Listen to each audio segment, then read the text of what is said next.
I think that one of the most important things that comes out of David's work and in his discussion earlier on is getting away from a very impoverished idea of what class is, as though to be working class means that you work in a factory.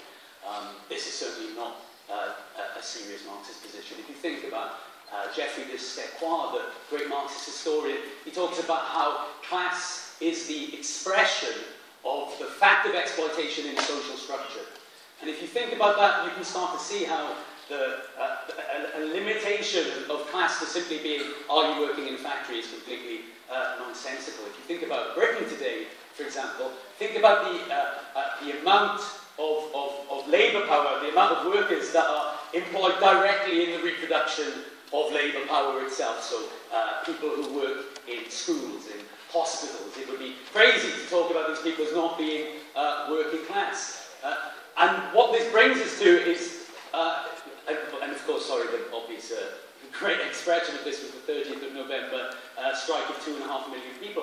This is very, very important because actually at the moment there are certain ideas that try to rule this out. Or you have on the one hand, I think the basically foolish conception of Slavoj Žižek that these people represent essentially a salaried bourgeoisie who are rebelling against becoming part of the proletariat.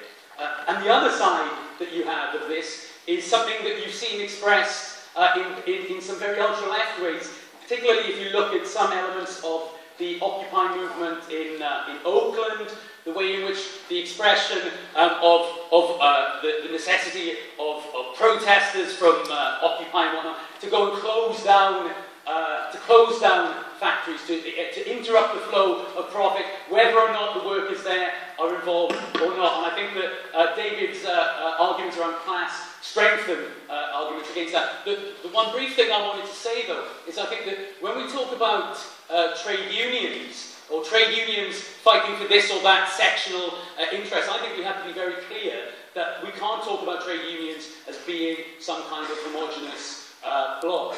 When we're talking about trade unions, there are divisions between right and left, but also much more fundamentally between bureaucracy and rank and file. And I think that the role of revolutionaries at this moment, of course, we're involved in every urban struggle, and you can think about the way in which the protests of the electricians in London linked up in remarkable ways with both students and the Occupy movement, and eventually won a tremendous victory. But I think that we have to look to the role of revolutionaries within trade unions as well as being part of winning an argument for the left and amongst the rank and file, so that we can move away and transcend any kind of sectional ideas towards a strategy for how we win and a strategy for the 99%.